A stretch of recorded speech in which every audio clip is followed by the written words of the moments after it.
Hey listeners, welcome to the atintellect podcast. Today we have with us a very special guest, Roshni, who's a neuroscience undergrad from NYU, pursuing her PhD in brain and cognitive sciences from USC. She has a background in consumer behavior research and has worked with various media and marketing corporations in the industry. Roshni was previously working at an applied neuroscience startup using biometric data to understand consumer behavior. She's also a co-founder of a company called Recordless in the interactive music space. In this conversation, Roshni shares her journey from NYU to USC, how she made the decision to pursue her PhD, and then we segue into some interesting questions about the human brain, her idea with Recordless, and her Launchouse experience as well. This is an action-packed episode, so without further ado, let's jump straight into the show.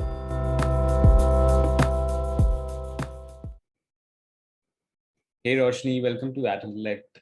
It's really a pleasure to have you here. I know you have been really busy in the last few weeks, but thank God you now have some moments of solace in your life, and then you can do the podcast as well. So glad that you're here. Yeah, thank you so much. I'm excited to be here. Great. So I think when I was preparing for this podcast, your journey was something which really stood out, and I was really curious to know. So I'll just briefly narrate, and then we can hit. You can explain it further probably with your experience. So neuroscience at NYU, then PhD in cognitive sciences at USC. Behind your behavior podcast, Recordless app, Launchouse residency. Now this is not like 5 people, but this is just one person doing all of this. And the last I checked, we all have 24 hours in a day. Is it a bit different for you? Like, how do you pack all this within these last few years of experience that you have? Yeah, I think for a long time I've always been the person who does many things at once. I don't really like just focusing on one career or one path, which has its pros and cons, but I've kind of always had, my main academic career where I'm doing research in neuroscience, and then I've always wanted to explore other things on the side, whether that's industry or trying some startup or trying some podcast idea or something. I also have 24 hours a day. I don't have anything more than other people. But I think I just kind of make a lot of lists and I always focus on whatever's due first. I focus on that first. And then whenever I have extra time, I try to do some of those side projects. Awesome. So we'll dive into each of these experience in much of detail. But I think before we start, I was just very curious to know when growing up, probably your high school days, what kind of student were you? Like, how did those building blocks formed, which took you to taking neuroscience at NYU and then PhD and going into that direction? So how was growing up like? Yeah, it's actually really funny because I think I was like a terrible student in high school. I Okay. was always the person who would I would walk into class and be like, "Oh my God, do we have a test today?" Like I would be doing homework in like the lunchroom before class. Do not recommend that for people in high school now. But yeah, I honestly was not the best student in high school. I kind of found out about neuroscience pretty late, like during my junior, senior year. And I kind of was like a fan in terms of science. Like I was a fan of biology across like bio, chem, and physics, which were really the only sciences that my high school had. And then I found out about neuroscience and I was like, okay, this is actually really interesting. I think this might be what I want to go down. And then kind of fell into like a rabbit hole and only looked at schools that had a neuroscience degree or had something related to neuroscience. And it was crazy because I found it through like an AP economics class that I was taking. They like talked about this field called neuroeconomics. And I was like, this sounds really cool. It's all about like human behavior, how people act and like why they act the way they do, why they make the decisions they do more specifically. And yeah, that's kind of how I got into it. But in high school and like before that, I think I was always very inquisitive, but I wasn't the best like student because I don't think I was studying what I wanted yet. Awesome. So you were always intrigued about the working of the brain and stuff like that, which really attracted you to get neuroscience at NYU. Can you just in very briefly touch base upon the experience at NYU? Because I think being in New York, it's kind of a different vibe altogether. And probably, can you draw some parallels between like the overall USC experience and the NYU experience? How different or similar they are? Yeah, very, very different. So NYU does not have a campus basically at all. It has buildings just dropped in the middle of like Washington Square Park and like kind of scattered around Manhattan. Mhm. So I moved there and I've always been like young for my grades. I was 17 years old, moving into the city, lived on Broadway. Like I would go to class and for weeks I would not see anyone I knew because it Okay. was just New York City. So it was kind of a crazy experience. I know like my mom, when I was choosing schools, didn't want me to do NYU because it was no college experience at all. It was like you're basically just living in the city as a teenager. Um, and I definitely feel like I kind of missed out on that college experience where you're like Mhm. wearing your USC gear and like walking around campus and you're so excited to be there. There was no like NYU pride or like college student vibe. Um, so going to school here at USC has definitely been very much like I feel like I'm getting that college experience that I missed out. Like when I joined USC, I was telling everyone when I was at NYU, I ended up graduating a full year early, so I didn't have my senior year. Mhm. So that was like I was like kind of sad about that when I was leaving NYU, and then I told everyone that my first year at USC was basically like my senior year that I never got. So it's been really fun. Like this year, for the past like first year of my PhD, I've been living very close to campus. I'm on campus every day. I'm like surrounded by all these college students. So it's definitely kind of brought that like college experience that I missed back, which is awesome. Awesome. Awesome. So NYU was something like just leaving your apartment to go to another apartment, like because I've seen a building like in the pictures, and it's like it's just uh middle of the city. So I can relate to that experience. But yeah, USC definitely a great campus and all the things that come with it. That's great. Yeah. Great. Moving ahead, so just want to touch base upon your experience at Spark Neuro as a research analyst. If you can just tell us about like what Spark Neuro is, and then what were your uh, like KRAs out there, and then what impact that you made within the team during your time there. I think this happened between NYU and USC, right? Like after your neuroscience degree, before your PhD. Yeah. So after I left NYU, I actually worked at Stanford for 1 year doing also neuroimaging work, like working in a lab. That was also an awesome experience. And then I kind of met some people out near Stanford. It was in Silicon Valley, so there was a big culture of VC firms and like startups and this entire kind of world that was almost like pretty new at that time. And I met some people who were neuroscience PhDs or had a neuroscience background who were working with startups. And they kind of told me that, school is always going to be there, like going to your PhD or med school or whatever it is that you do after undergrad is always going to be an option. That's not going to go anywhere. But the kind of field of these startups and like everyone starting something new and getting funding for like ideas that are just based out of like people's heads with like no physical office or physical team yet, that kind of culture was just starting out and was kind of unprecedented. Like we didn't really see that in the past. So it really pushed me to try out a startup and see what was actually happening there, especially because everyone was trying to add like the brain and psychology into like these companies. And I was like, how are you doing that when we know so little about the brain? So I Yeah. was like, let me go try out one of them. I moved back to New York. I was working at Spark Neuro and I was pretty early on. I think I was employee like number 12 or 13, which was an awesome experience to be that, Mm. like that early in a company.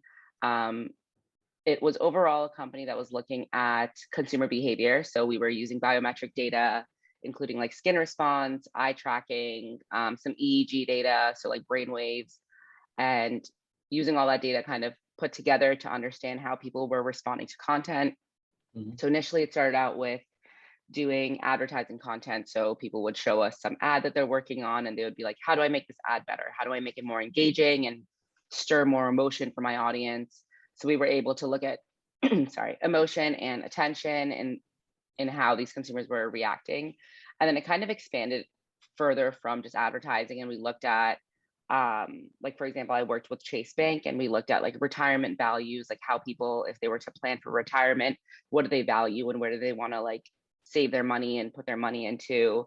We did something about climate change and what kind of wording has the most emotion and causes the most attention towards climate change. And we actually found out that instead of calling it climate change, calling it a climate crisis actually causes more attention. People like pay more attention Oh, to it, yeah, and yeah. it causes more emotion. So it was really cool. I was able to like see how you could use biometric data in industry. And obviously there's pros and cons in doing science in industry. Like it's really cool to have more money because people are like paying you a lot more than you do in academia, not even just like as a personal salary, but like the amount of funding you get to collect the data and analyze the data and buy the right equipment.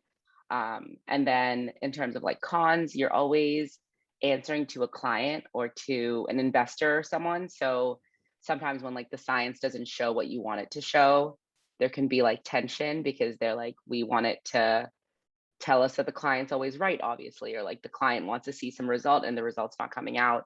So it was definitely a good experience and showed me like what can go right and what can also go wrong when you're trying to add science into industry and like almost sell it in a way that isn't done in a lab. Great, great. That's phenomenal experience. I think you were working on some stuff which are like the core things currently, and like I can only imagine the breadth of experience that you got working at Spark Neuro. I have some interesting questions related to what you did as a research analyst and your field of study, but I'll park it for the later part of the episode. Um, how so you were doing all this phenomenal stuff. So then how did you decide of the like going for PhD at USC? Like, did you always have it in your mind, in the back of your mind, that I have to do it? And how did you make that decision that you leave that working experience and go return to campus basically? Yeah, it's definitely not like the traditional path to academia or the traditional path to a PhD. Most people like prioritize obviously like being in a lab for a long time, getting a lot of experience, maybe getting a paper or publication out. Um, I think since I was like a kid, was always like, I want to be a doctor. And I didn't really know what that meant. Like it was just like in my head to be a doctor, not even because my parents were telling me to or anything, just because I myself thought it was like a cool profession to have and you talk to a lot of people and all this stuff. And initially when I was like a kid, it was like me wanting to be a pediatrician. And then as I got into NYU, I was pre-med. So I thought I would become a doctor through that. And then the more I started learning about like, okay, there's this other type of doctor, which is a PhD, like obviously not the same doctor, but there's another path that you can take in science that you get some kind of higher degree and higher education. And it's not like the most common thing, at least like when I was in undergrad, like we didn't really talk about PhD as an option. It was like if you were pre-med or a bio major or any of these like hard sciences, the path would be doing your MCAT and going into med school. So then when I was working at Stanford after NYU, I learned a lot more about the PhD route. There was also a clinical PhD route, which is doing clinical psych. I was actually working under a clinical psychologist at the time. So I started exploring that more and then thinking about, okay, like when I see myself as a doctor, like what does that mean to me? Like what do I actually want to do? And even when I was in industry, I saw the value of having this like very rigorous science background and having that add to your experience in industry, like really understanding like how to do research right, how to really interpret the results you get and not just like run some code to analyze data, but like understand why you're running it, like what you're actually looking for, and like having some kind of purpose behind the actions you take with the data that you collect. um, and then I think PhD was always like in the back of my mind. It was just I had the idea of med school for a while, so I thought about med school, looked into the MCAT, and then my cousin, who I did the Behind Your Behavior podcast with, she's in med school. She's actually starting her second year of her residency right now, And she was always like, we were always like on parallel paths. She was also neuroscience major undergrad, also pre-med, and like also kind of thinking, but she was always like set on like, I will do my med school, like I will be a doctor in that sense. And I was always like on the fence. So it was really helpful having someone that was like very similar to me, doing something, doing like the path that I was thinking of. So when she got into med school, she went to med school straight out of undergrad. And so when I was like at Spark and at Stanford and trying out all these different things, she was like first year of med school, second year of med school, like really seeing like going through her rotations and like seeing the progression of that. So I think that kind of helped me make the decision of like, okay, PhD is the like grad school or higher education choice I want to take, because I saw what she was doing and it was actually really helpful to see it. And when I was at Stanford, my PI told me this like really helpful piece of advice when she was like, doing a PhD is like writing a protocol and like creating things that haven't been created. And in med school, it's really like studying the protocol and applying the protocol. And both have a lot of value and both of them are necessary. But it's whether you want to be creating the protocol or if you just want to be following it. And I was like, yeah, I want to be creating it. So I think that's kind of how I made my ultimate decision. Great. That's an interesting story. And soon enough, like you and your sister would be doctors, and like your sister would be, probably the doctor of the body, and you'd be probably the doctor of the mind with all these subjects. So that'll be an interesting equation. That's great. So can you share a little bit about the admission process? Like how does like the PhD admissions work? I was actually recently talking to like a distant cousin of mine, and they are also into research. I mean, he's based in India, but he's in the process of applying to UK for a PhD. And he mentioned that the only way that you can apply to PhD, I'm not sure if that's like UK specific or it's like the general thing around, is by approaching a professor and then trying to like telling them like what you're doing within research, within academia, and then probably they would accept you within the program. It is something like that. I have zero idea of how PhD admissions work, but if you can just share it very briefly, I think that'd be great. Yeah. So I can, oh my God, I can do a whole separate podcast on that admissions process. It's a whole political thing, but it's also like very self-driven. It's very like independent. So yeah, it's not at all really anything like undergrad applications or med school applications where you're really looking at the institution as a whole. Obviously there's been like pros and cons at looking at the full institution. You want to go to an institution that you respect and like has good funding structures and things like that, has good support for students. But yeah, it's really all dependent on the professor or your PI that you're going to be working with. You're really spending 5 years within that person's lab and not really like within USC as a whole. You're like, I'm really working at the Brain and Creativity Institute at USC. So the people I work with are the people who are mostly making all my decisions. Obviously, I'm part of the larger department as well, but I really don't interact much with the rest of USC or like any other departments or anything like that. I'm sure there's like background things that, allow me to have my funding the way the structure is and all that stuff. But yeah, it's very much like you have to really research the lab and the professors that you're working with, because that's the person that's going to be guiding you through your 5 to 7 or more years. So I actually applied twice. The first year did not get into anything, which is actually very common. It's pretty common for someone to have to apply more than once to grad school, which can be pretty discouraging because you like put a lot of time and effort into one application. And for every single school, it's so individual to the school because it's, again, individual to those professors. So you can't really have like one Common App essay or something that you're sending out to all the schools. So the first year I applied to, I think, like 11 or 12 schools, got 11 or 12 rejections. Second year I applied, got some interviews, and then got into my one like top program, which was USC. And yeah, you apply really to the professors themselves. You have to look at their past research. You have to look at, are they publishing a lot? Look at like where their past grad students are going. And there's some professors who are very renowned and well-known who like maybe you've read about in your textbooks, but since they're more like established, maybe right now they're not doing as much because they've gotten tenure, and maybe they're publishing less because they're like now a respected faculty member. And then there's pros and cons of obviously going with a more established faculty member versus a smaller one. So you really have to take a lot of things into consideration. And like for every single professor I talk to, I also try to talk to 2 or 3 of their grad students before even applying. So for every single school or program that I looked at, I would find like 4 to 5 professors. Within those 4 to 5 professors, 2 to 3 grad students per professor. So I had these like crazy like Excel type sheets with like, I talked to this person and like labeled them as like, this person said yes, they're taking students, and their grad student said yes, they're a good advisor. And it's a lot of like keeping track of who you're emailing. It's a lot of emails, a lot of like phone calls. So the second time I applied, I think I started applying in like February or something, like started the entire application process again in around February, March, for a December application date. So almost a full year of applications.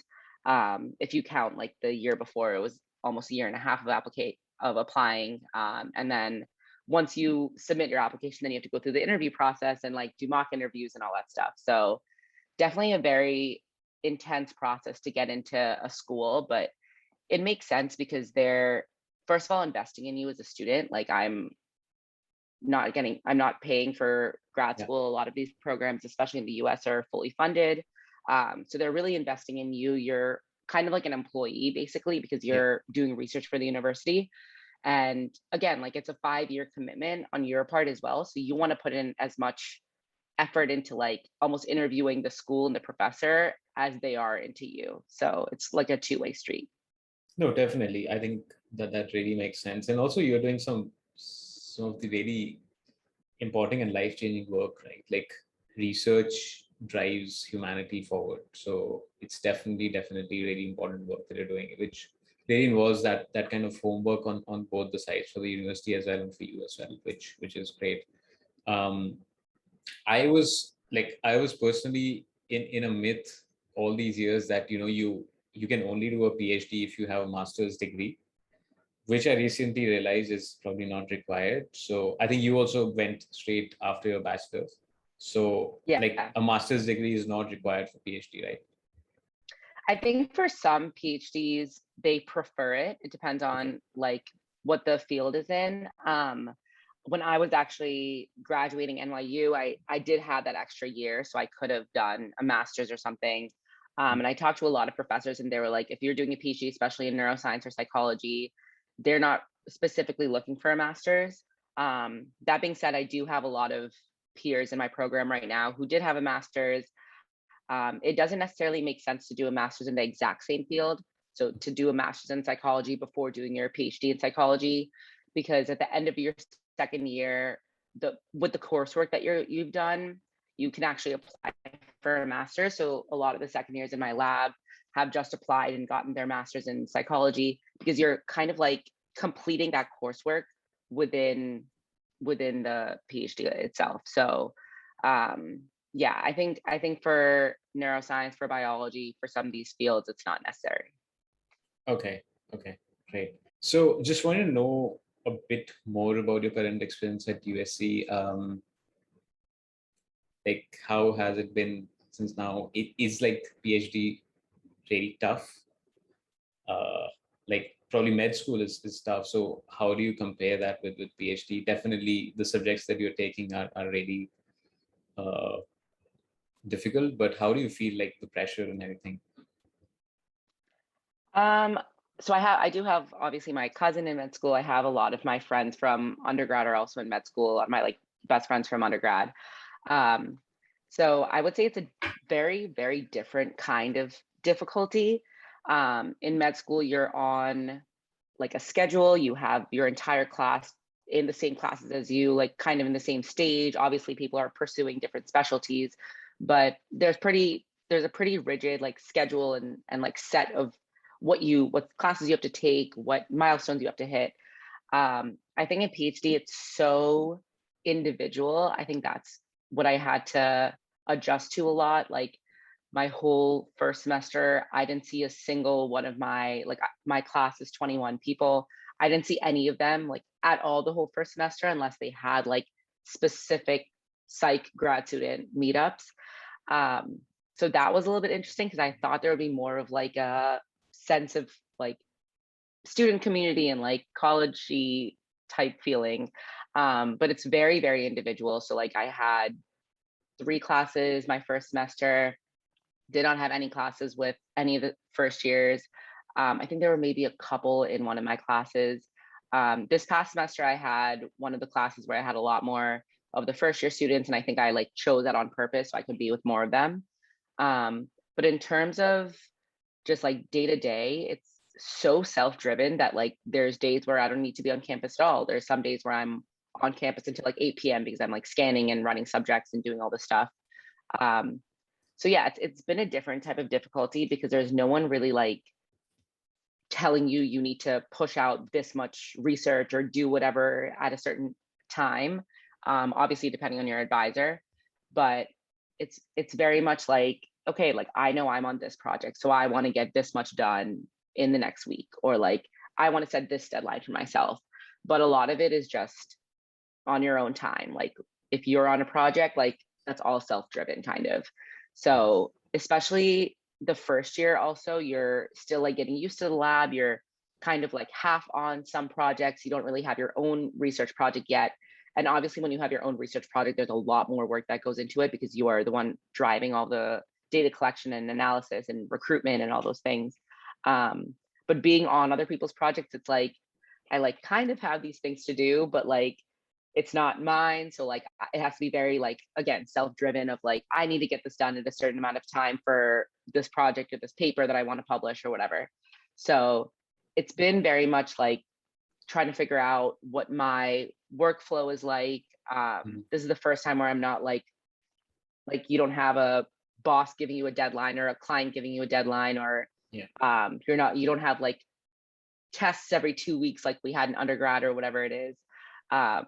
So it's been very much like I have to make a lot of lists. Like I said, like I make a lot of lists to be like, okay, I have to get this thing done and this thing done, and like setting my own priorities kind of, and being like, okay, I think this is what is most important, like because there's not really like set due dates for things.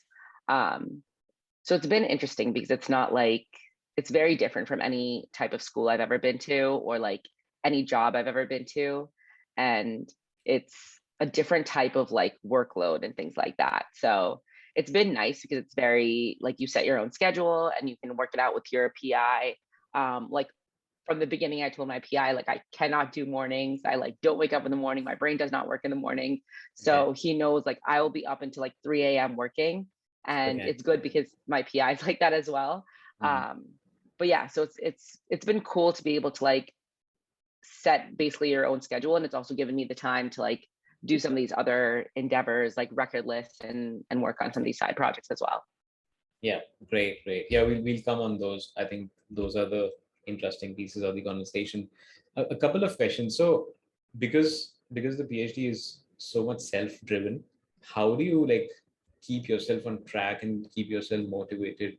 Like, are you somebody who's like a self-motivated person who doesn't need like exams to study, or are you somebody who study because there are exams? No, I think I'm very much like even like in undergrad, like I would want to know the information, and I really hate like studying something just to memorize it for a test.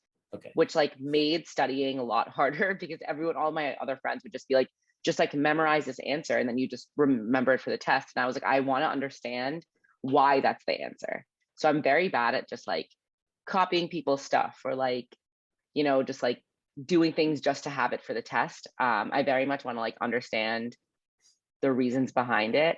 So I think that's been helping with like, it's very self-motivated. Another big thing about PhD is like, you need to be like very, very interested in the topic. It needs to be your passion.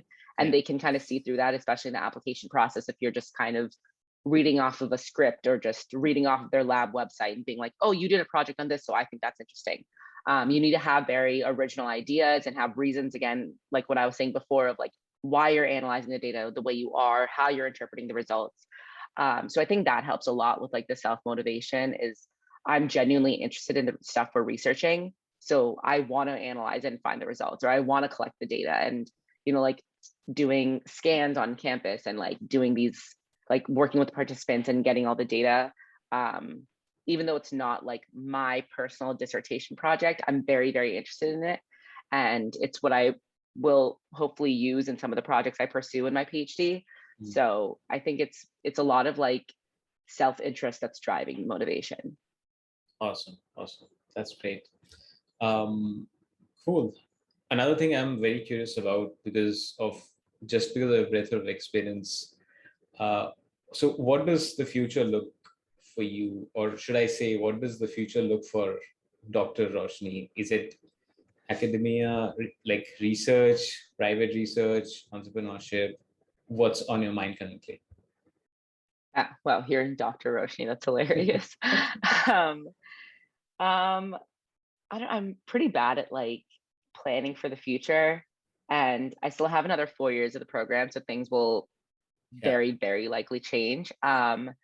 I think I see myself, at least based on even my background, working like in industry, trying to still do like science in industry. I kind of see myself going down that route. There's a lot of, depending on like the professor and the culture of the university, there are places where they're very closed off to industry, and they think like it's kind of like the dark side. Like you don't want people to go to industry because it's all money driven, and like that's true to a certain sense. Like you are, as I said before, answering to a client or answering to your investor at all times. But I think there's a way to do science right in industry and try to keep that like rigor of science where you're not just like arbitrarily changing numbers to match what a client says. And like doing things in the right way and using science to explain results in the right way that maintains like the rigor of science that we have in academia and brings it into industry where there's like more resources, more visibility. I think that's like one of the big things I've seen is in academia, again, depending on the lab and the situation and the circumstances, sometimes there's findings that are really, really cool, but they're in this little bubble, and people in like the real world, in quotes, don't really hear about it. Like there's technologies I've worked with in academia that people in industry, like a majority of my friends, have no idea it exists, like are completely closed off to it. And that's just not of their fault. It's just like this divide that's like kind of always been a thing. So I kind of see myself bridging that gap, and it's not necessarily like the most common path. But I think like I have a pretty non-traditional path, so I'm okay with having like a non-traditional future as well. That's great. Definitely won't be traditional, and I think it won't be easy, but I think it'll be very fulfilling as a career, which I can sense. So yeah, really all the best wishes for that, and I hope you achieve that. I'm itching to ask you questions around your podcast, but I'll hold that thought for a second. I have like 3 questions, which I'm very curious about, and I always wanted somebody who understands the brain to come on the podcast so that I can ask them these questions. They kind of keep me up at night. I mean, not literally, but yeah, like something I'm really curious to ask people these days. So the first one is, during your, I think, starting from your NYU experience and at USC as well, what is something about the human brain which was kind of like this eye-opening moment, or something which really fascinates you, like it blows your mind?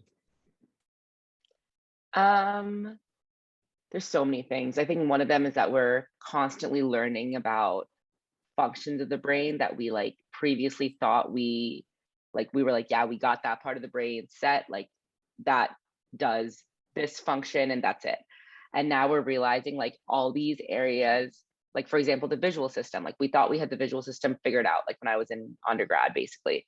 And we're constantly learning about it. Like now we're realizing that it's involved in these other behaviors and other processing that we just like didn't think of before. So I think that's one thing that has really blown my mind. But another one is that I think there's a common perception that brain cells, when they die, you can't grow them back. And that is true to a certain extent.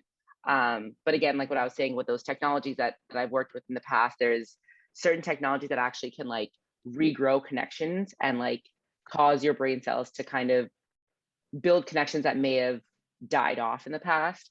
And I think that like really blew my mind that you were able to see these like drastic changes. It's there's a couple different types of brain stimulation, but I worked with transcranial magnetic stimulation, and that's literally sending magnetic pulses to an area of the brain that can cause like drastic changes in behavior. Like it's been FDA approved to treat major depressive disorder, which is crazy because it's these people who like have tried to be able to take that treatment. You have to have tried 3 different types of therapy or 3 different types of like recovery, basically. Like it can't just be like 3 different medications. It has to be like you tried medication, you tried therapy, you tried like some other method, and those 3 separate methods all didn't work. So we can go in and try TMS, and it has like literally changed people's lives. Like we were using it for people who were in rehab for alcohol use, and it was a double-blind study, so we didn't know exactly who got it, and they didn't know if they got it. But it was wild to see like some of the differences. I was like, this person definitely got it, or maybe it's a placebo effect, but it was like we saw people's lives entirely change just by like literally just sending magnetic pulses to their brain, not any surgery, not any like cutting into their skull, like just putting this, like obviously it's a huge machine, it's very expensive, and it's very advanced technology, but like at the base of it is really just sending magnetic pulses to an area of the brain and causing those brain cells to like regrow their connection. So I think that was like one of the most like eye-opening, like mind-blowing things, and I was directly working with it, so it was really cool to see that firsthand. Wow, that's great. It's great that you've got an opportunity to work for a problem which is really widespread and really causing a lot of damage, which is really a good opportunity, and I really hope that you progress forward with that. That's great. And yeah, I think general, it always fascinates me. Like I think I heard in a podcast or read somewhere, like we still have very limited knowledge about the human brain, all these years of experience. So there's so much to explore, which I think is really fascinating for you as well, right? Like you have so much to dive deep into, and there'll be new stuff around every day. Yeah, I mean, there's pros and cons to that.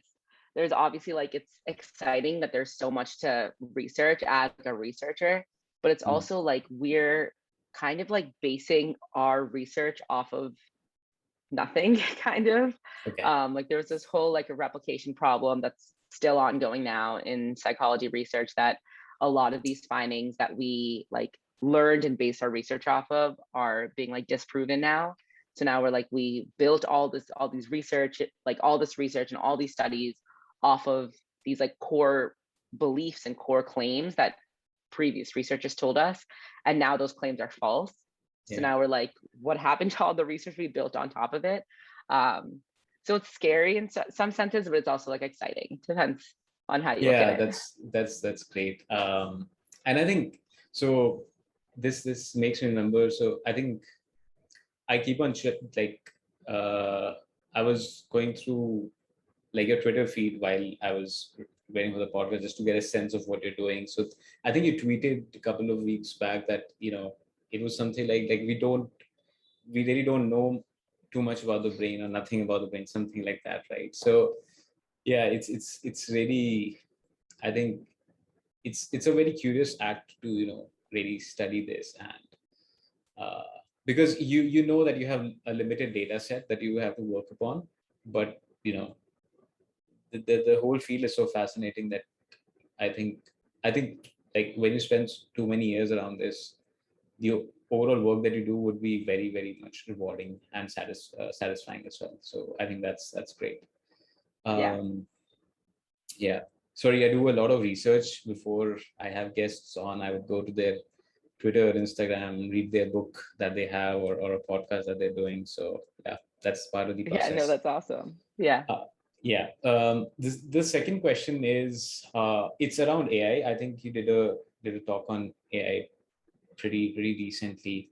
So the majority of AI that we currently have is more or less like a general AI. Do you think that there's a possibility in the near future or the distant future that we are able to replicate like toe to toe what the human brain does with a machine? Like, how do you think about these things? Yeah, so I'm not an AI expert by any means. So I definitely could say things that are wrong, but Okay. I think I mean, first of all, again, we know so little about the human brain that it's hard to say if we're replicating the human brain in the way that the brain actually works because we are still learning that. Um, but I think in terms of AI, so what I study is like empathy and emotion, and I think that's the key in what separates us from machines because AI and just a computer in general will make every decision based off of logic, and humans are not logical in a majority, I think, of their lives. And emotions like strongly influence the way we make decisions, the way we behave, and not only just like if the decision itself is an emotional decision, but if you are just angry one day, like you'll make a different decision than if you're happy for a lot of people.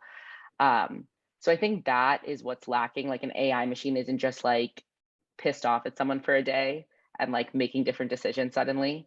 Yeah. So that was kind of like my talk was mostly surrounding empathy and AI. So like not only just recognizing that someone else feels a certain type of way in a situation, that like if someone like spills a drink on themselves or something, that'll like make them upset. But actually embodying that feeling is what's missing from AI. I think at least in the early stages of artificial empathy right now. So I think when we get closer to this idea of embodied AI, where an AI agent is able to actually have some type of like homeostasis almost, where they're feeling a benefit or a risk or a harm to themselves and is able to then project that onto someone else and really embody what someone else is feeling rather than just predict what someone else is feeling. I think that'll get us closer. But I think there's always going to be this sense that an AI or any computer is going to be more logical at a baseline than humans are, which is why like we see AI machines like outperforming humans at so many stages, and like especially in like the medical field, like looking at radiology and things like that, like we're seeing AI, these algorithms like predict and identify like diseases or cancer at such a higher rate, because I think it's again like that base of logic, but also like the computational power that you can encode into a computer, an agent, is a lot higher, at least from what we know right now in terms of what the brain does. So I think there might be a point, but there's always going to be a difference in like humans inherently are emotional creatures, and we have like this reptilian brain, which is like the very, very base of our brain, which is like the immediate fight or flight that we have, like whenever you see some situation. And that's kind of always going to be the base of our brain. And we're not like starting with logic and going down. It's more like we're starting with emotion and then going to logic, at least in the way we think of it today. And I think that's always going to be a divide between AI and humans.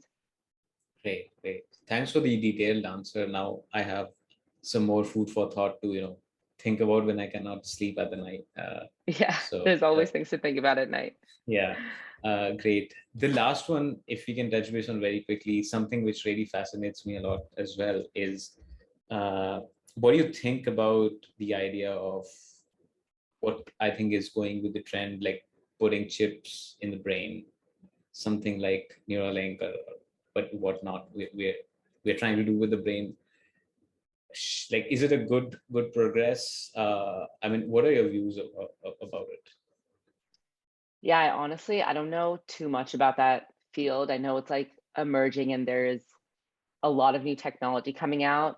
Um, I think it'll be a while until we get it right because again, we like still don't fully understand how the brain works. So even in terms of like surgeries that we do when we're like cutting into certain areas of the brain, like we don't fully understand what those areas do. So if you're doing a surgery on it or placing a chip in there, it'll take a while for it to like be at the stage that I think they want it to be at. I think we have certain things that we're better at, like for example, like stimulation. I think we're getting better at that. It's getting FDA approval, and like we're doing a lot more studies on how like stimulation affects the brain. But in terms of adding chips into the brain, I think it gets a little scary. Yeah. Yeah, so I think it'll be a while until it gets to like a stage where it's gonna be like FDA approved or accepted in just like the academic community.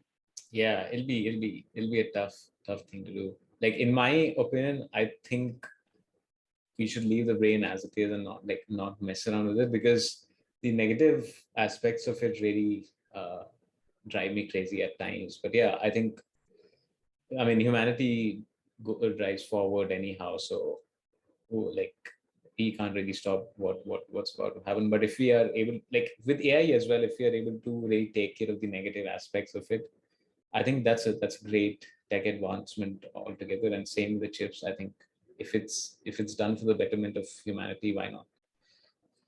Awesome. This brings probably like us to the probably my favorite part of the podcast, because it's really awesome if another podcast host is on the podcast, because it's a good opportunity for me to learn about how they came across the idea and everything else, how they're finding the guests and how they are trying to promote their podcasts. So I think at the start of the pandemic, you started Behind Your Behavior podcast with your sister, I guess. So just wanted to know, like, how did the idea came along, and then how did you guys uh, think about, you know, having the podcast? How did you do the like ideation of how the first few episodes would be? How would you get the guests and stuff like that? Yeah, so it honestly was not our idea at all. Like it Oh, was okay, me and my cousin Tina. And it was just the pandemic. We would just like be on the phone a lot and like talk to each other about like mostly the brain, because we were both like obsessed with the brain. okay, Um, and we would just like kind of have these like long conversations. And Tina's older brother, my other cousin, has a company in the crypto area doing like research and consulting. And they were actually coming out with a lot of podcasts themselves. And he had a lot of members of his team. They actually, I think, now have like a couple different podcasts. They don't even just have one. And he was like, this is like a growing media format. Basically, like people are learning a lot more through podcasts, especially in the pandemic. Like there's a lack of like schooling and interaction with other people. So you want to at least listen to other people talk. So, you kind of get that human connection back for a lot of people. So he was like, you guys are on the phone constantly. Just like put a mic in front of you and just record it and then release it. So he literally made a website for us, made a Twitter for us, made like our artwork, wow, mailed us mics. Like a mic just showed up to my house one day, and he was like, just do it. He was like, I will set everything up for you, just record something. So he was like, I know obviously me and Tina both have connections in academia. She was at UPenn for undergrad, I was at NYU, and we were both always involved in like the science field, the medical field. So we had connections to a lot of professors that either we had worked with in the past, or I was talking to for grad school, or Tina had like done a rotation with or something. And so we were like, let's just reach out to some of these people that we already have good connections with and see if anyone would be our first guest. Like, let's just see if anyone says yes to this. And we actually got a really awesome guest from UPenn, Professor Michael Platt, that I was talking to throughout my application process. And he was like a very, very strong first guest. We were like, okay, like if we can get him as a first guest, like maybe we're on to something. And so we recorded our first intro episode where it was just me and Tina. Like it was actually hilarious because we like scripted it all out. Like every single word I said was written down. So if you listen to us talking, it's just like, okay, Tina, what about you? And it's so like awkward and static. it's like a sitcom. um yeah, literally it was so funny.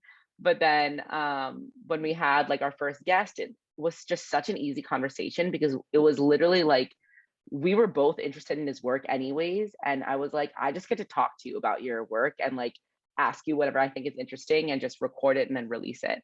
And then obviously like releasing it, as you know, like editing it and all that stuff actually takes the most amount of time. Then like recording the podcast is really fun. And then all the work to like release it is actually a little less fun. But yeah, once we had that first guest, it was a lot of like Twitter, a lot of just emailing people.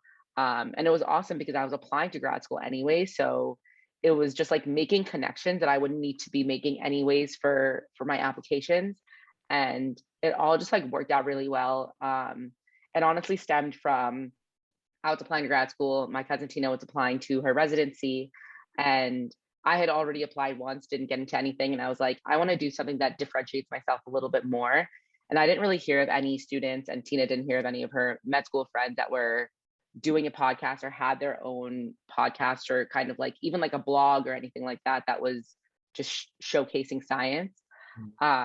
And I was very passionate about like communicating science for the general public and not like talking about papers and like analysis and like p-values and like all these like technical things, and just being like, this was the general finding, this is why it's important for the real world. And really, again, like what I was saying before, like bridging that gap and showing some findings that maybe are still in like the academic bubble and like bringing that into the general public. So it was an awesome opportunity. Like we really like did not expect it to get as big as it did. Like we got some really, really awesome guests. Like there was a professor from NYU that I had always wanted to take his course. His name's Joseph Ledoux. Always wanted to take his course on like the emotional brain, and it was always closed because I was never a senior. So seniors always got first pick of the classes, and I never got to be in his class. So I was like, I'm going to email him because I just want an hour of his time, which is basically like a private lecture for me. So we were able to get him on the podcast. It was awesome to like just hear from these professors that I was like, I've been a huge fan of you since like high school. So yeah, it was an awesome opportunity. Awesome. Yeah, a couple of things. I mean, starting with, I can relate to when you say that, you're talking to your cousin sister and, you thought of like you talking to her about the brain and the sciences about an hour, you could record it as a podcast. I can really relate to it because when like now I have a podcast and, I talk to my friends, like after 30 minutes, they would say, we could just record this conversation and you could put it on your podcast.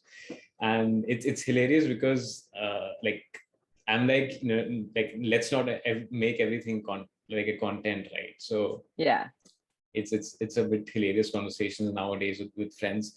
So that's great. And I did listen to a couple of episodes of the podcast while preparing for the conversation, because I really wanted to dig deep into like what's the theme of the podcast and stuff like that. And I really liked the way you and your sister really carry the conversation, which is really, really professional. Although it's not a like you have done for like 1.5, 2 years, but it really sounds very professional. And I think it brings a lot of good things out of the guests. I think I told you before as well. I did listen to this episode with Rohit, I think, and it was very informative. Like generally when I'm preparing for the episodes, I would like if somebody has a podcast, I would listen to like a couple of episodes in pieces to get the context and idea of like who they are talking to, what they're talking about. But the episode with Rohit was actually very informative for me because he covered a lot of aspects about entrepreneurship and his journey. So I think overall, I think the podcast has a very good vibe to it, and definitely you must have seen a good growth across the time that you did. Uh, but I think for some reason you put it on a pause. Any plans do you have to, just restart it in the future? Yeah, we kind of paused because I started the PhD program, and Tina started her residency, so there really like was not much time in terms of like finding new guests and all that stuff. It's actually so funny because Rohit's also our other cousin. We just like Wow. he has a different last Means name like as us. your family is like superstar achievers. They're all, it's because of like my older cousins like Rohit, and then Tina's older brother and Neil are both always have like this entrepreneurial spirit, and they've Yeah. really like pushed the rest of the cousins, like the younger cousins, and they're like, just do literally everything. Yeah. So even like in terms of starting the podcast, like if I didn't have like Anil pushing us to do it, I don't think. Yeah, that was a great And story indeed. Yeah. yeah, I don't think we would have done it ourselves. But yeah, I've thought of starting it again. I'm trying to see if I have time with school and everything to be able to do it. It's actually, I've been thinking of doing something because I'm at USC now, so I have a lot of exposure to other grad students, other faculty members, like even within psychology, within this department, but also like just across USC overall. And I even thought it would be really cool to talk about, because I have this cohort of like 20 people, of like even just talking to them about their path to grad school. I think it would be really helpful for students who are applying, and just like understanding that there's not just one path. Like you don't have to go from undergrad straight to grad school, or undergrad, master's, grad school. There's so many different like paths you can take to it. So I've been thinking about doing like a series on that. I think right now with like school and then also Recordless, it's been pretty Yeah. busy, but once I get some time, I definitely want to jump back into it.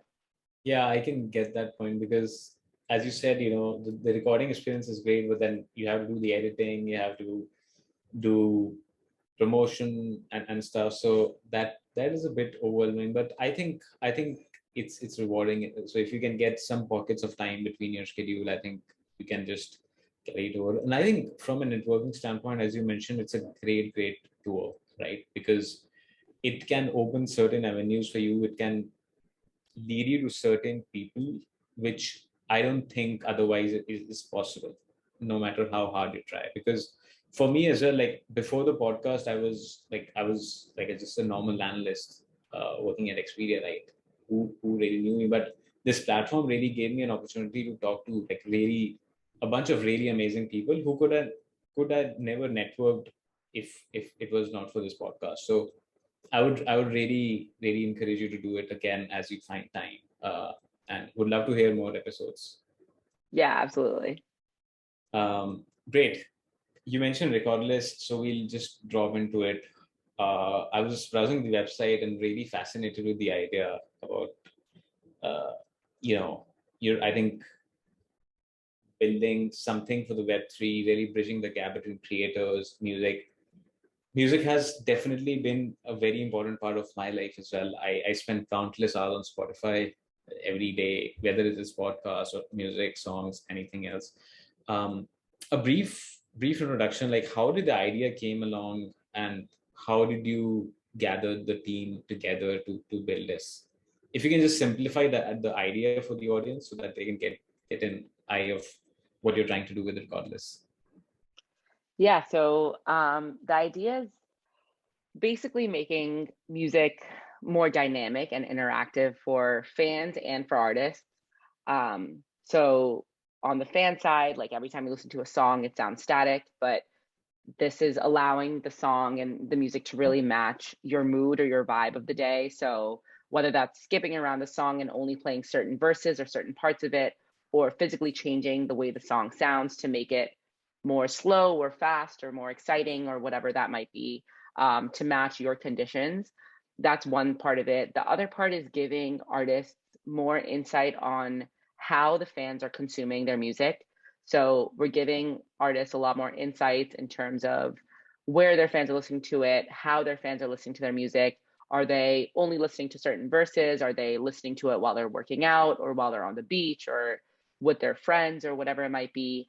And then giving fans an opportunity to be connected with their artists more. So being able to collect more of their artist music and kind of indicate to the artist that they're a top fan. And then when the artist does like an exclusive merch drop or an exclusive like meet and greet or something, they can really get a behavioral segmentation of who their fans are, what their fans are doing. So then they can target their fans better. There's a lot of like other avenues that we've explored and things like that, but that's kind of the base of what Recordless is. And it's really my co-founder's like idea, dream, and like passion. He is a musician himself and is also a software engineer.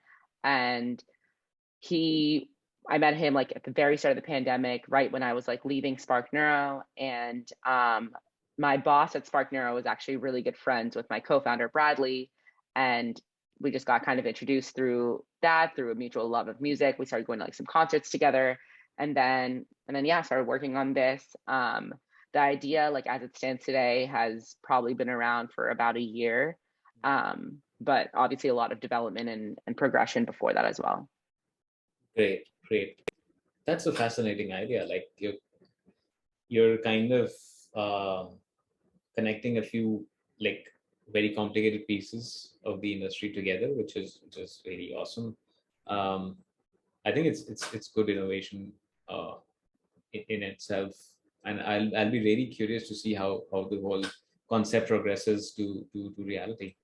Yeah. Awesome.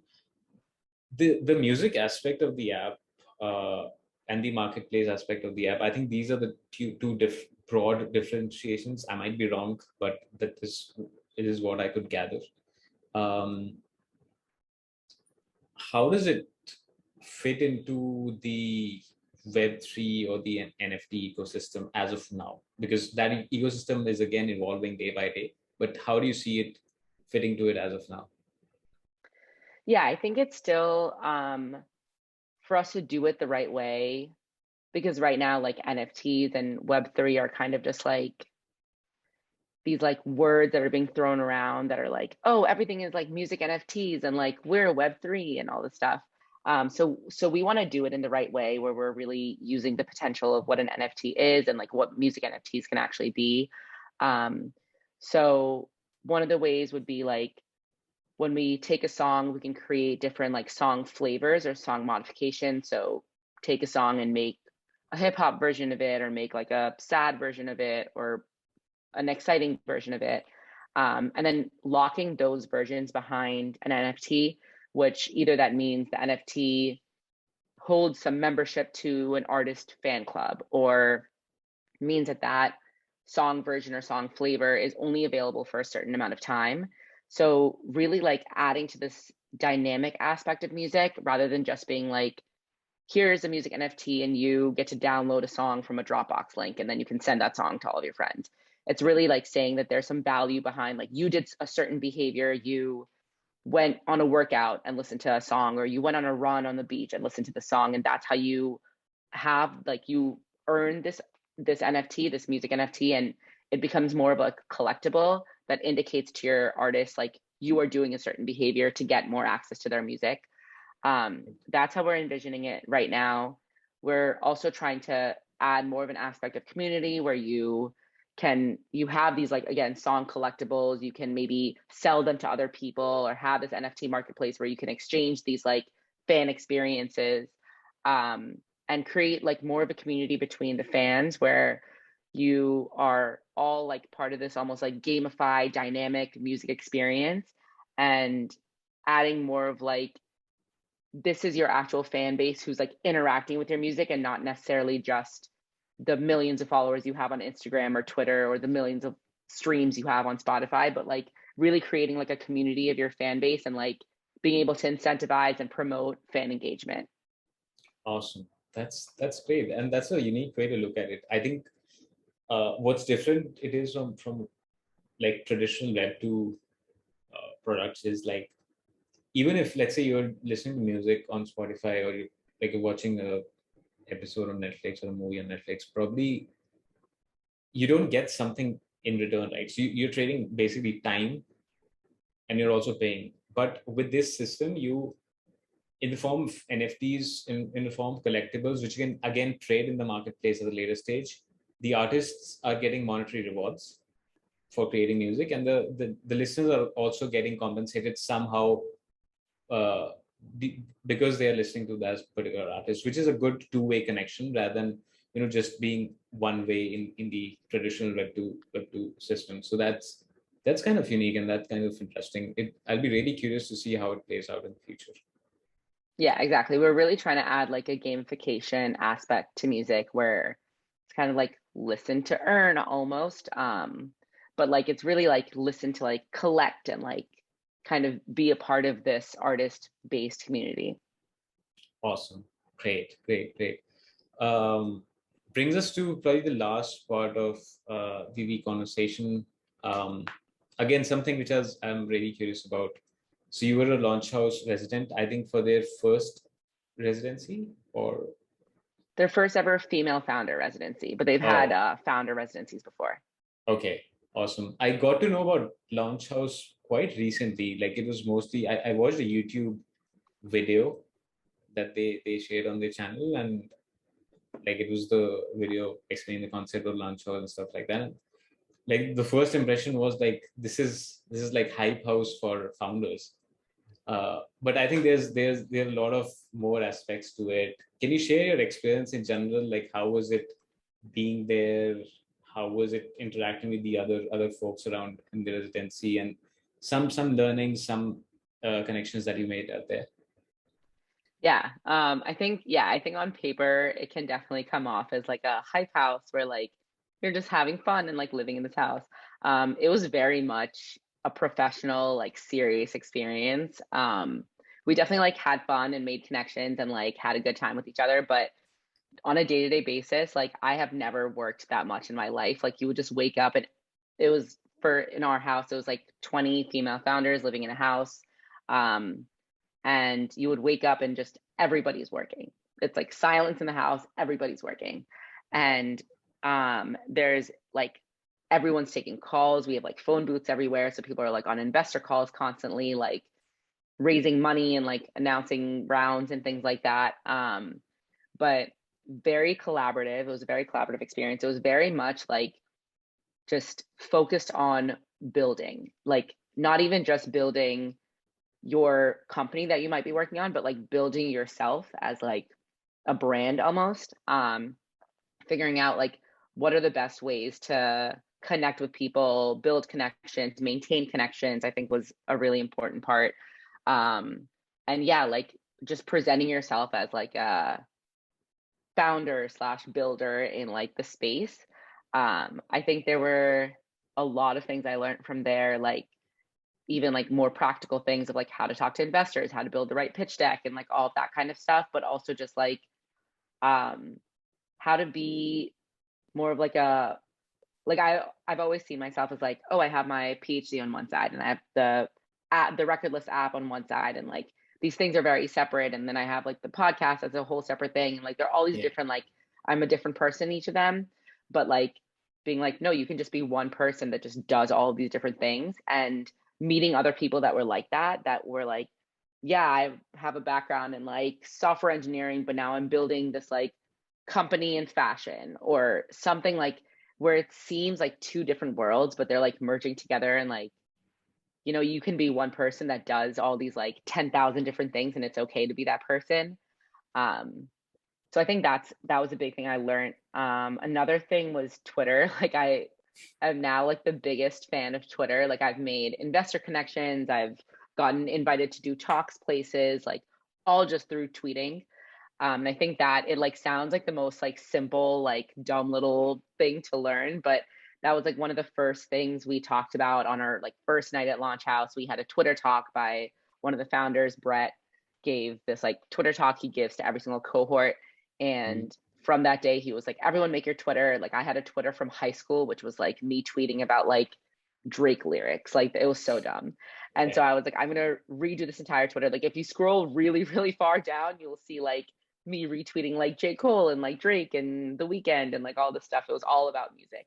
And then I just like kind of rebranded my entire Twitter, started making it more like professional in a sense, but also just like your Twitter should be how you want to present yourself to the world. And I definitely didn't feel like my LinkedIn was doing that in any way. It was just like LinkedIn was like, here is on my resume, just like copy and paste it online.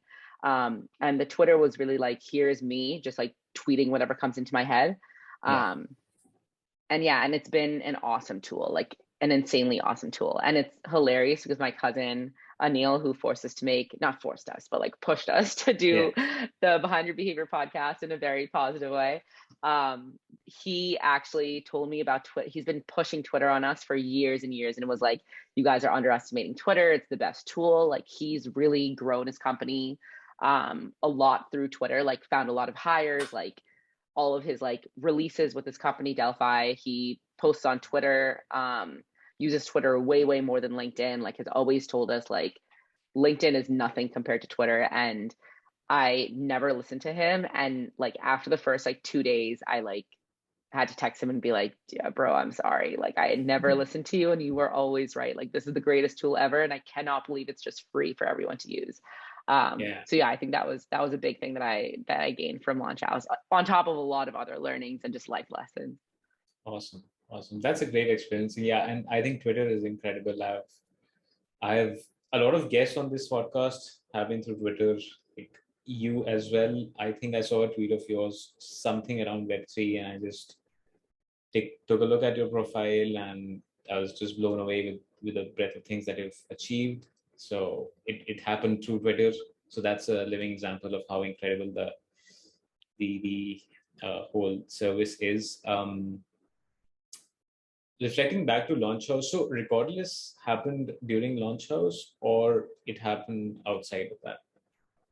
Yeah, so the idea was already a thing. We already had the technology built out before Launchouse. They accept you based on um, basically like having some type of an idea. Like you have to have some, even if it's not like fully fleshed out, you have to have something that you're hoping to build over the month.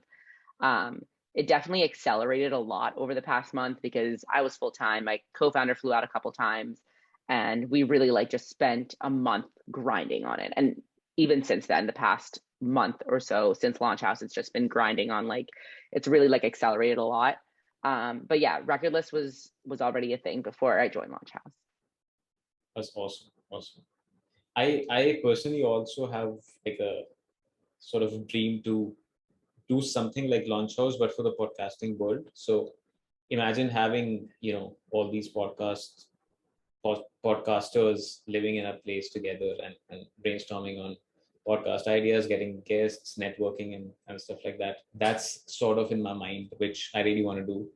So that's why, like Launchouse really fascinates me. The idea in itself that like a team of 10, 12 people living together, how much they can achieve together rather than, somebody working at some remote place in the States and somebody somewhere else. So I think that's an incredible and powerful experience altogether. Yeah, I Um, think there's a lot of benefit like physically living in the same space as other like-minded people. Like there's obviously like things like WeWork where there's co-working spaces where you like go in, even if you're there for like 12 hours a day, but you're not living with them. Like yeah, I think that was like the biggest part was even like at like night, it would be like 11 p.m. We're like sitting in the hot tub, just hanging out. And even then our conversations were productive. Like we were always like even not like productive in terms of like this is how you talk to an investor, like this is what my pitch deck looks like. Even just being like I journal a lot, and journaling really helps me like clear my mind, and these are some mindfulness practices that I use. It was always just like that idea of like personal growth, that I was like every single conversation I constantly had, like even if it was like while I was making coffee in the morning in the kitchen, like yeah, every single conversation was productive. And it was really just because you're living and like breathing and, like existing in the same space as these other people who are all just ambitious and like-minded people. And it was very like, it was really bonding. Like I think the 20 of us, like we still like text every single day. Like I woke up today with like 30 messages from them. yeah. And I love that every day starts with like a Launchouse group chat. Yeah, so I think we have like a bond that even if we're never all 20 of us physically in the same space again, like we have these connections for a lifetime, which I think that's really like the community that Launchouse is cultivating. Yeah, definitely, definitely. I think the bonding will be very strong, probably stronger than, and probably that's why university and the campus life is really special because it really accelerates or inculcates that sort of bonding, which is not really out there in the professional world altogether. Yeah. That is great. Cool. Now we'll progress to some fun, lighthearted questions. We'll do it like a rapid fire, very quick round, so we can get them uh, all done within a short amount of time. First things first, I really want to talk about music because definitely, it's one of your passions. My question was, without changing anything, what are the top three played songs on your Spotify currently? Like, just go through the list and let us know. Yeah, I knew this question was coming and I still don't have an answer for it, but I'm gonna check right now. I know I'm always playing some Pop Smoke. He's like always up there in like my top three. Okay. Um, I've been listening to recently Cryptogram, which is someone that my cousin showed me. Most of my music is literally just my cousin like sending me a Okay. playlist, and I'm like, all right, now this is just what I listen to for the next 2 weeks. So yeah, Cryptogram I've been listening to a lot. There's a song called Sneak Away with Me. It's been a song I've been Mhm. listening to a lot. Basically all of Pop Smoke I've been listening to, and then there's a song called Your Best Friend is a Hater, which I love the name of it. It's by Emotional Oranges. And Okay. that song, I think I listened to like once a day for the past like week and a half. Wow. That's a nice choice. I've heard Pop Smoke, but I really haven't heard these last two songs. No Drake, that's a surprise, which is a bit. Yes, I no, think I you've always, you moved Drake is on from always, Drake. no, Drake's always in rotation. I had to scroll through like 20 Drake songs and I was like, I can't say Drake again and Yeah. again. He's always going to be up there at the top. Yeah, definitely. Cool. That's interesting. I would really love to know more about the playlist, but that'll be a conversation of some other time. Yeah. Um, Moving ahead to mindfulness, you touched base upon it very recently. So I think with the amount of work that you do, you must be doing insane hours, like waking up until 3 a.m. Uh, working on stuff. So how do you keep yourself sane in within those hours? Like, do you have any mindfulness practices, or you're just like going with the flow type of person? I probably should have more mindfulness practices than I do. I've been thinking of starting journaling. I haven't done it yet. I know that's like something that a lot of my friends do that's really beneficial. Um, Personally, I don't even know how I do all the things that I do. I again make like a lot of lists. I think that keeps me sane is like looking at my list and like I have a thing of like making like even the smallest task a item on my list because then checking it off like feels like you like accomplish things like even if it's just like check your email today, respond to this one person, like text back your friend, like even if it's the smallest thing, like I'll make it onto my list and I'll check it off, and that's been really helpful. I definitely have like a good like nighttime routine where like I put a candle on, I like sit there. I think listening to music is probably like the biggest mindfulness thing. Like in the morning as soon as I go to sleep, like every time I have like even like 10 seconds of free time, music is on. And I think that's probably like my way of doing mindfulness is just like listening to really good music. Yeah, that's great. I mean, you don't have to be like very particular about the practices. Anything that relaxes you or de-stresses you is great, and music is a good way to do that. Um, I generally am like fond of going on the walks in the evening, so I'll probably go for a 45-minute walk and I'll listen to a couple of songs or a podcast during that time. Just helps, de-stressing me after a long day of work. I was actually listening to a podcast before this conversation as well. Uh, I was listening to Grimes actually. She was on Lex Friedman podcast very recently, which is an interesting conversation. I'll very recommend you to listen to it if you listen to podcasts sometimes. Pretty Yeah, interesting. definitely. Yeah, Yeah. that's great. That's great. Moving ahead, so another part of my research that I do for the podcast, your LinkedIn said that you were a part of the NYU Bhangra community, which is really awesome. Do you still practice dance, probably Bhangra or some other form of dance, Indian, something else? Are you into dance currently?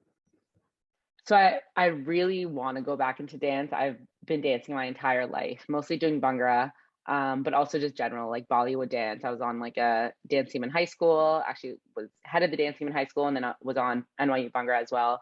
And then I did like some like dance practices and things with like dance teams around where I was currently living. So like I did some at Stanford. I've joined a few here at USC. I thought of joining like a dance team, like full out, like they have a dance team for UCLA, like the Bruin Bhangra team is like very famous. And one of my roommates actually is part of it. And I like when I joined, I like meant to be part of it and I haven't, but I definitely still like probably am dancing like once a day. I go to a lot of concerts and a lot of like shows with my friends. So I'm definitely dancing. It's not necessarily always Indian music, but it's always like the hype in the Uber ride is always like some Indian music. So I try to keep dance part of my life. Awesome. That's great. That's great. Any particular songs that do you listen to Indian music now or? Oh my God. All the time. Okay. All the time. Any songs that come to your mind which kind of like which you like listen to on repeat or really like? Mahibe. Yeah. Mahibe is like my top one song. Like whenever I'm with my friends, I'm like, can we play Mahibe? Like we will literally be out at bars and I've requested Mahibe at like an American bar out in LA. And they're like, we don't know what that is. And I'm like, we need to be listening to Mahibe right now. Yeah, that's a great song. Yeah, brings the old memories. Pretty old, I'm all about the old. Yeah, I'm all about the old music and the old songs.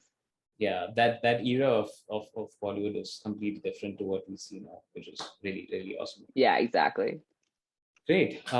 Moving on to food, I really like to ask this from this question in particular because I'm a big foodie myself, and I really love to like know what the people are eating particularly. So, any favorite dish from the Indian cuisine that you like now? Could be like a snack, a full course dessert, or anything. Well, pav bhaji, easily. Pav bhaji is my favorite thing. Like whenever I go to India, my family gets so annoyed because all I do is eat pav bhaji. Like we will go from one spot to the next, and the only thing I'll eat all day is pav bhaji, and it's just my favorite. Yeah. Coincidentally, this is the second time somebody who's from the Indian background is in the US saying that pav bhaji is their favorite food. So it's amazing. There's a connection between pav bhaji and living in the States. Probably like out there you get pretty good Indian food, right? Yeah, I mean, I'm from New Jersey, so there's a lot of really good Indian food in New Jersey. It's like basically like India, just copy and pasted it into America. But yeah, and my mom makes amazing pav bhaji. She's actually coming out to LA in a couple of days, and that's like the one thing I was like, you must make pav bhaji one day. So I've told all my friends, I was like, this night my mom's making pav bhaji. Everybody come and we're eating my mom's pav bhaji. Wow. I'm just so excited. I'm like counting down the days. Yeah, I mean that's a phenomenal dish. Really good with the taste, and with all that butter, really the bhaji. Definitely not healthy. Yeah, definitely not healthy, but it's good sometimes, especially when your mom is cooking. So definitely special. Just wanted to quickly touch base on books. Another thing I'm very much curious about. I keep on asking for book recommendations all along. So, are you reading something currently? Which book is on your bedside table? Any top recommendations that you have?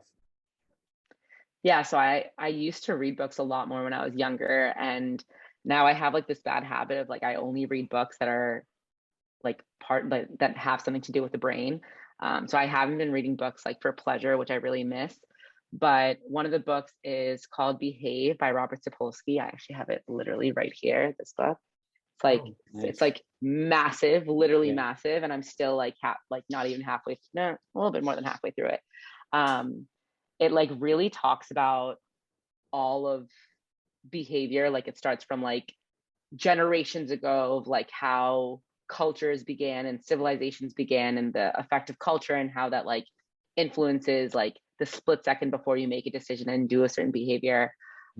It's a really good book. It's by a really famous neuroscientist called Robert Sapolsky, who's actually at Stanford. So yeah, I would really recommend that book. And it has like, it's a pretty good like overview of kind of neuroscience and behavior without getting like too technical into like the science behind it and like the analyses and things like that. So I think that's like one of the books that I always talk about. Awesome. I'll link that book in the show notes so that anybody who's interested reading it can access that. Yeah, definitely. And I'll probably read it myself as well. It sounds very interesting. Brings me to the last question. This one is, I borrowed it from another podcast, so it's not like an original question, but really rings a lot of bells when you try to answer it. So when you're like old and you look back on your life, how do you want people to remember you? So I always say rule breaker, which I know is not like a great thing to be remembered by, but I think like my background, at least getting into PhD, has been very like non-traditional. I think even now, like being a co-founder and like working on different things while also getting a PhD and being a student is also a bit non-traditional. It's getting more like accepted and people are doing it a lot more now, but at least in the past like 5 to 10 years, it's not been a traditional thing. And I've even like when I talk about like what I want to do in the future, like what we talked about, I want to like merge this bridge between like industry and academia. So I think like maybe like trailblazer is a better way to put it, but kind of like always like pushing boundaries. I think that's kind of how I want to be remembered. Awesome, awesome. And I'm very optimistic that that's how you'll progress towards in the future. Really, a very good thought, and you're working on really incredible stuff. Something people can only dream of. So definitely living a dream, I think. I would love to end it by quoting one of your tweets. I have your Twitter here, and this one really inspired me. It goes something like this: not a fan of having one career, I'm trying to do it all, which is really, really inspiring. And I really wish you all the best. And I'm like definitely wishing you success in pushing science forward and pushing humanity forward and bridging that gap between science, technology, and everything else that you do. So all the best. Thank you so much. Yeah. Thank you so much for having me. This is really fun. Great.